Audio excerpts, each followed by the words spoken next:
And it has really similar gimmicks. There's like this giant gear gimmick that you run on, just like with the nut and bolt, to get to go a certain way. I suppose the only addition is that you use them to open new paths instead of running into spikes, because that's all the nut and bolt ever did, was ram you into spikes and kill you quite effectively.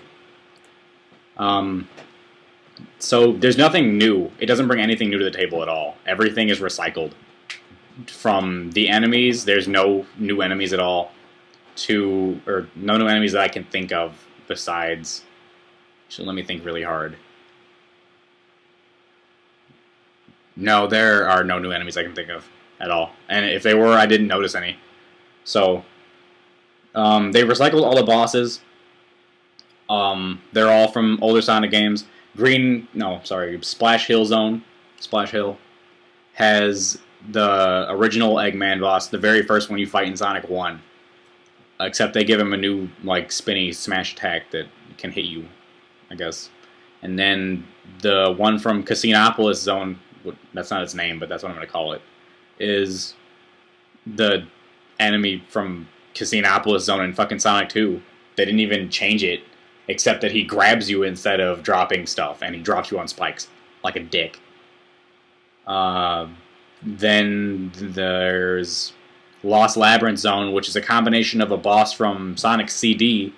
I don't know if everybody's played Sonic CD, but it's a pretty good Sonic game, where you have to chase Eggman through a flooding ruin, and you have to hit him as he's traveling. And then once you get to where he is, you just have to fight him, I guess. And in this one, they changed it so that you're chasing him, and then once you get to where he is, you have to fight him in this weird, crushy boss battle that's kind of a combination of the end boss from, I think, Sonic 1 with the crushing pistons that, like the 4 crushing pistons, and Eggman's in one of them, you have to hit it, except, and the boss from, like, Underwater Ruin Zone from Sonic 2, where you have to jump across the things that are trying to crush you in order to get to the tiny space that Eggman's in, so you don't get crushed and so you can hit him at the same time. It's new and different, and I enjoyed it, except for the fact that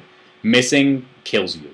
If you get hit, you die, which is kind of cheap. I don't think bosses should be like that, and I think that's really unfair. And then the boss for Mad Gear Zone is the Eggman that has the spinning Eggman orbs around him, from another stage in Sonic 2. I think it was Metropolis Zone. And he basically flies around the screen a little bit, and you have to hit him. As he's flying around, he drops little miniature Eggmans that hurt you if you touch them. And then he shoots off, and you have to basically chase after him, which is just like that scene just like the boss from Sonic 3 in Mushroom Hill. No, not Sonic 3. Sonic and Knuckles in Mushroom Hill Zone, where you have to chase after Eggman and dodge stuff while you're trying to hit him. Except you have a homing attack now, so it's like 10 times easier. Then the final boss, Rush. This is a spoiler alert, by the way. So, cut it off after this point if you don't want to have any spoilers.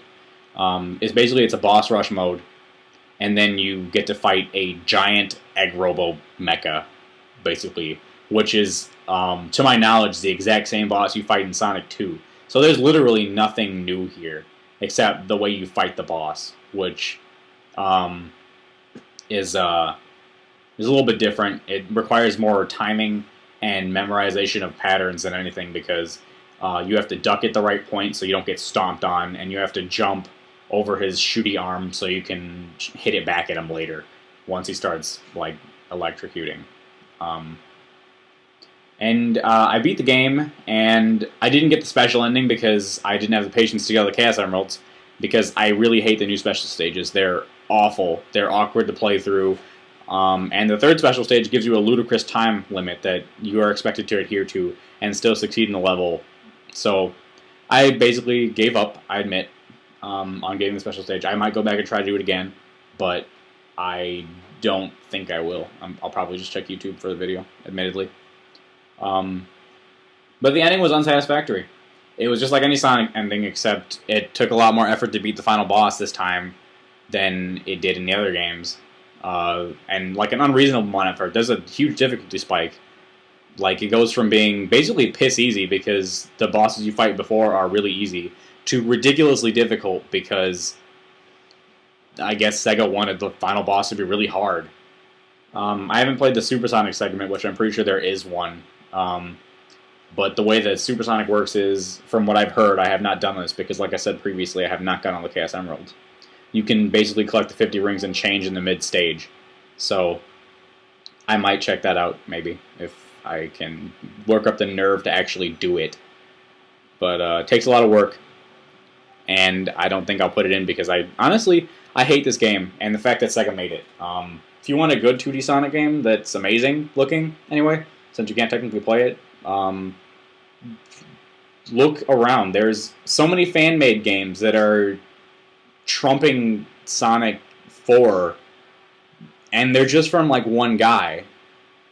So I don't know what Sega's deal is. I guess they thought that people would just latch onto it because it was original Sonic, and from IGN's review, apparently people are, which kind of upset me because they didn't really fairly judge the game.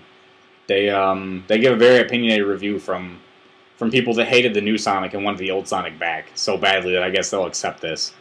So that's my review of it. I didn't like it, hated it, absolutely. I will link to a stream recording of me playing through it so you can see exactly my experience and my ranting as I played it, and I'll admit I do get a little frustrated toward the end boss, and by a little I mean a lot, and by a lot I mean the cussing, spitting type of frustrated. So if you want to laugh, I guess, at my expense, you can go ahead and watch it. I'll put it in the description. Thank you for watching my review.